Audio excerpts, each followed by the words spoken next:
فاذكروني أذكركم واشكروا لي ولا تكفرون يا أيها الذين آمنوا استعينوا بالصبر والصلاة إن الله مع الصابرين. Hal yang bermanfaat tentang hal ini untuk meraih kebahagiaan adalah anta'arifa anna adhiyatan nasi laka wa khususan fil aqwali sayyi'ah la tadurruka bal tadurruhum. Ya, Syekh mengatakan kalau mau bahagia maka kita harus punya kaidah atau prinsip yang kita pegang, yaitu bahwa omongan orang lain, khususnya komentar buruk mereka terhadap kita, itu tidaklah berbahaya bagi kita. Justru sebaliknya, komentar buruk mereka, celaan mereka, cacian mereka terhadap kita, itu akan memberikan mudarat kepada diri mereka sendiri. Ya, ini prinsip yang penting ya. Karena betapa banyak orang yang hidupnya itu tergantung omongan orang lain. Sehingga dia tidak melangkah kecuali dia pikirkan dulu nanti orang bilang apa. Apakah mereka akan suka atau tidak. Kalau saya memilih jalan A, apa kata orang? Kalau saya memilih jalan B, apa kata orang? Ya dipikirkan sama dia, yang dia tempuh adalah ya yang paling bisa menyenangkan manusia. Kira-kira dipuji sama orang, baru dia mau jalan. Ya, ini bukan prinsip yang baik. Ya bahkan kita nggak mungkin bisa meraih kebahagiaan dengan menggantungkan hidup kita dengan komentar orang lain. Jangan. Ya. Karena sekali lagi, kalau kita sudah mempelajari ya arahan Allah, arahan Rasulnya, kemudian kita istikharah, kita tahu bahwa ini adalah kebaikan, maka lakukan. Jangan pernah peduli dengan apa kata orang. Ya, dan ini konteksnya adalah kita di atas kebaikan ya. Kecuali komentar orang adalah nasihat untuk kita. Karena kita melakukan dosa, karena kita melakukan karena kita melakukan maksiat. Ya nasihatnya harus diterima. Ya tapi konteksnya adalah bahwa kita sedang menjalani kehidupan, kemudian dikomentarin sama orang. Kita sedang menjalani kebaikan, istiqomah, sesuatu yang positif dalam hidup kita.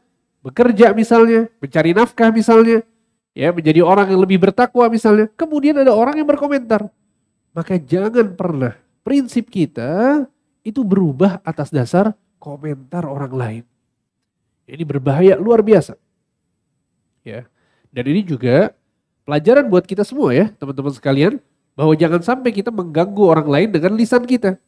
Karena tidak bisa dipungkiri bahwa subhanallah, lisan ini bisa mempengaruhi perasaan orang, bahkan prinsip hidup orang gitu ya. Jadi antum juga hati-hati kalau komentar. Pada saat ada orang melakukan sesuatu kebaikan misalnya, support. Ya puji dia. Ya kasih semangat. Ya itu bisa mendatangkan semangat yang semakin kuat pada orang tersebut.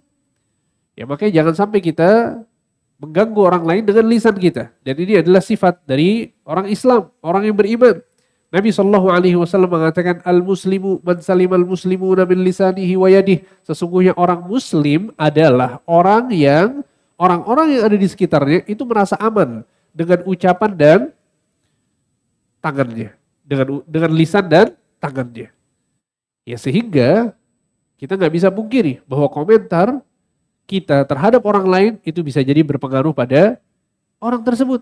Sebagaimana seringkali ya komentar orang lain terhadap diri kita itu juga berpengaruh pada perasaan kita, pada pikiran kita. Ya sehingga jangan sampai kemudian ya kita terpengaruh dengan hal-hal tersebut. Ya jadi yakini bahwa kalau ada komentar buruk, yakinlah bahwa itu adalah mudarat untuk mereka, bukan mudarat untuk kita. Ya kemudian di sini Syekh mengatakan illa in ashghalta nafsaka fil ihtimami biha wa sawwagta laha an tamlika masya'irak fa inna dhalika tadurruka kama darrathum fa in anta lam tadha' laha balan lam tadurruka syai'a. Ya, jadi omongan orang, komentar buruk orang terhadap kita itu bukan mudarat buat kita. Kecuali kalau kita pikirkan. Kecuali kalau kita jadikan itu sebagai ya sesuatu yang penting. Ya kemudian dipikirkan sama kita, wah si fulan komentar begini, si fulan komentar begitu. Akhirnya dia jadi sedih. Maka dalam kondisi seperti ini mudarat untuk mereka. Karena mereka berdosa dan mudarat untuk kita karena kehidupan kita menjadi jauh dari kebahagiaan. Ya. Jangan. Apalagi komentar-komentar yang sifatnya adalah celaan, cacian, ada orang merendahkan kita. Ya gak usah didengarkan sama sekali. Ya oleh karena itu ada seorang penyair mengatakan walaqad amurru 'alal laimi yasubbuni famadaitu thammata qultu la ya'nini. Sesungguhnya jika ada orang yang ya buruk, orang yang hina, ya yang kata-katanya kotor, kasar, dia mencela aku, maka aku akan meninggalkannya dengan memiliki keyakinan bahwa ucapan dia tidak penting bagiku. Ini yang harus menjadi prinsip kita. Ya dan juga Allah Subhanahu wa taala mengajarkan Nabi Muhammad sallallahu alaihi wasallam untuk bersikap seperti ini. Apa kata Allah? Allah mengatakan dalam surat Al-A'raf ayat 199. Ini adalah dalil yang memerintahkan kita untuk abai terhadap komentar buruk orang lain. Allah mengatakan khudhil afwa wa'mur bil 'urfi wa a'rid 'anil jahilin. Allah mengatakan kepada Rasulullah, wahai Muhammad, jadilah pemaaf. Jadilah pemaaf. Wa'mur bil 'urfi, perintahkanlah manusia untuk melakukan kebaikan. Wa a'rid 'anil jahilin, dan abaikan orang-orang bodoh. Abaikan orang-orang bodoh, jangan didengarkan. Ya karena ini tugas Nabi. Kalau kemudian setiap orang bodoh menghina Nabi, mencaci maki, dipikirin sama Nabi, apa yang terjadi? Ya Nabi gak bakalan dakwah. Ya sama kayak kita ya. Kalau dipikirin akhirnya kita gak bakal maju. Itu bayangkan Rasulullah SAW dari mulai pertama kali berdakwah. Ya, 13 tahun berdakwah di Makkah. Isinya adalah celaan, cacian, dihina. Yang tadinya Nabi adalah Al-Amin, orang yang terpercaya, orang yang jujur. Pada saat beliau berdakwah, apa kata orang-orang kafir Quraisy? Nabi adalah kadzab, tukang bohong, sahir, tukang sihir, kahin, dukun, ya, syair, dia adalah tukang syair. Yang disampaikan ini bukan wahyu dari Allah tapi syair. Ya. Itu tuduhan-tuduhan dusta yang disematkan kepada Nabi sallallahu alaihi wasallam. Tapi Nabi sallallahu alaihi wasallam tidak menjadikan ya ucapan-ucapan manusia tersebut sebagai penghalang. Terus Nabi SAW berdakwah. Ya, bahkan kita tahu kisah pada saat Nabi SAW berdakwah ke kota Taif. Apa yang terjadi? Nabi SAW dilempari batu oleh penduduk Taif. Diusir dari Makkah, diusir dari Taif. Ya, lihat. Hati Nabi SAW kuat. Ya, beliau tidak peduli dengan apa kata orang. Ya, sehingga ini penting untuk menjadi prinsip kita, teman-teman sekalian. Ya, kemudian juga dalam surat Al-Furqan ayat 72, Allah Subhanahu wa taala menyebutkan ya tentang ibadur rahman. Itu orang-orang yang dekat dengan Allah, hamba-hamba Allah Subhanahu wa taala yang soleh. Bahwa di antara sifat mereka adalah wa idza marru bil lagwi marru kirama. Jika mereka bertemu dengan orang-orang yang lalai, yang suka melakukan perbuatan-perbuatan yang sia-sia, apa yang dilakukan?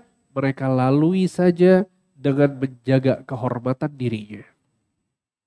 Ya, jadi ini adalah ajaran, perintah dari Allah, ya, yang Allah ajarkan kepada kita semua, bagaimana cara bersikap terhadap orang-orang yang lalai, ya, orang-orang yang bodoh, orang-orang yang suka komentar, ya, asal komentar, merendahkan, menghinakan. Apa yang harus kita lakukan? Ya, lalui saja. Jangan ditanggapi.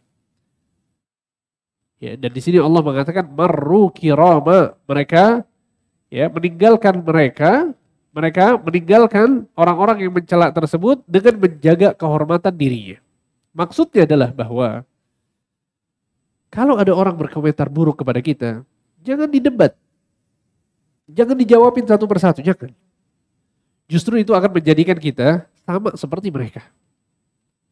Ya, sehingga caranya adalah sebagaimana yang Allah perintahkan, tinggalkan saja. Dan itu adalah cara untuk menjaga kehormatan diri kita.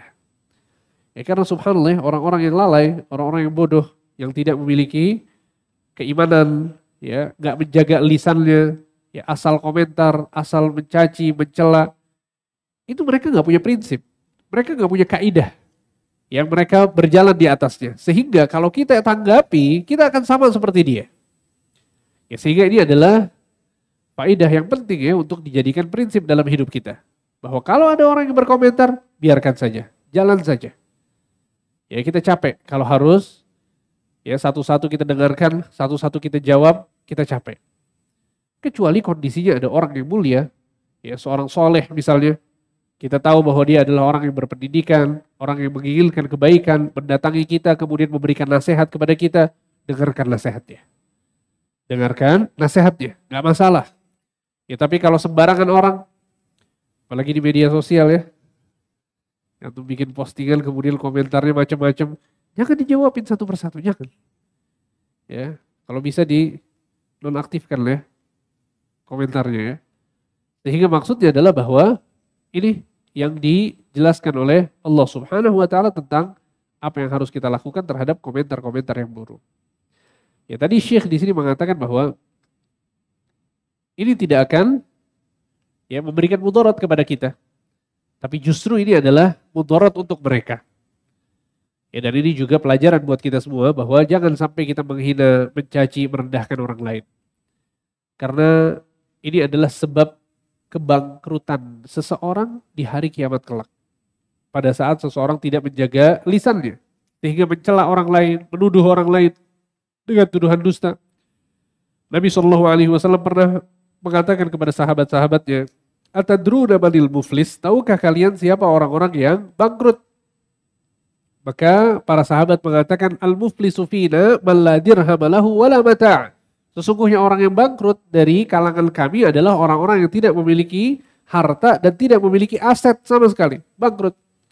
Maka Nabi mengatakan, Innal muflisa min ummati ya'ti yaumal qiyamati bi salatin wa siyamin wa zakah.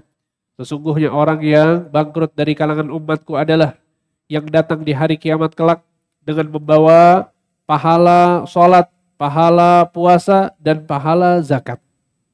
Masya Allah. Ini kelihatannya orang soleh. Bayangkan dia membawa pahala sholat, puasa, dan zakat. Ini berarti sholat, puasa, dan zakatnya diterima tidak sama Allah? Diterima. Dia sudah menjadi sebuah pahala. Jadi sholatnya berarti ikhlas, puasanya ikhlas, zakatnya ikhlas. Dan semuanya sesuai dengan tuntunan Nabi SAW. Karena syarat diterimanya amal untuk menjadi pahala adalah ikhlas dan sesuai tuntunan Nabi SAW dalam melakukannya. Ini orang Masya Allah. Sholat, puasa, dan zakatnya diterima oleh Allah. Akan tapi Nabi kemudian mengatakan, Ya'ti wa qad syatama hadha, wa qadhafa hadha, wa akala mala hadha, wa safaka dama hadha, wa daraba hadha. Akan tapi dia datang membawa dosa terhadap orang lain. Dia mencela orang lain, menuduh orang lain dengan tuduhan dusta, atau makan harta orang lain, atau menumpahkan darah orang lain, atau memukul orang lain. Lihat, ada kezaliman yang dia lakukan. Apa yang terjadi? Fayu'ta hadza min hasanatih wa hadza min hasanatih. Maka pahala-pahala yang dia miliki diambil kemudian diberikan kepada orang yang pernah dia caci. Kepada orang yang pernah dia maki, kepada orang yang pernah dia tuduh dengan tuduhan dusta. Pahalanya diambil diberikan kepada korban-korban tersebut. Hati-hati. Hati-hati dalam berkomentar. Komentar buruk, merendahkan, mencaci, zalim sama orang, apalagi tuduhan dusta, pahala kita diambil diberikan kepada orang tersebut. Kemudian kata Nabi, fa'in fadiyat hasanatuhu qabla an yuqda alaih. Kalau seandainya pahalanya sudah habis, nggak bisa lagi pahalanya ditransfer kepada orang tersebut karena sudah habis. Apa yang terjadi? Ukhidha min khatayahum faturihat alaih thumma turiha finnar.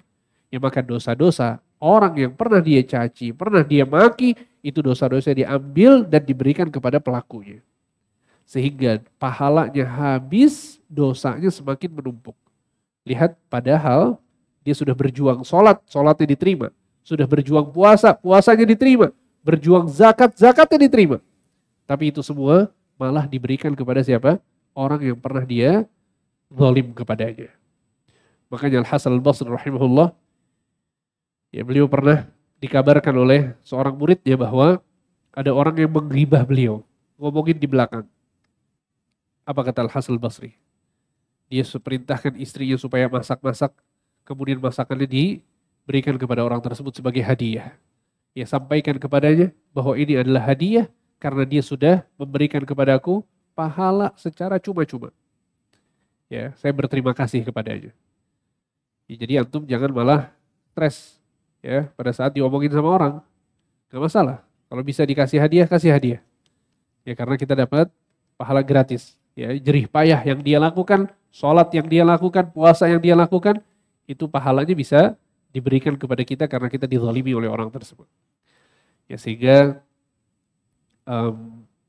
ini adalah ya penjelasan dari beberapa kiat untuk meraih hidup bahagia yang disebutkan oleh Syekh Abdul Rahman As-Sa'di rahimahullahu ta'ala dalam kitabnya Al-Wasail Mufidah lil Hayatis Sa'idah.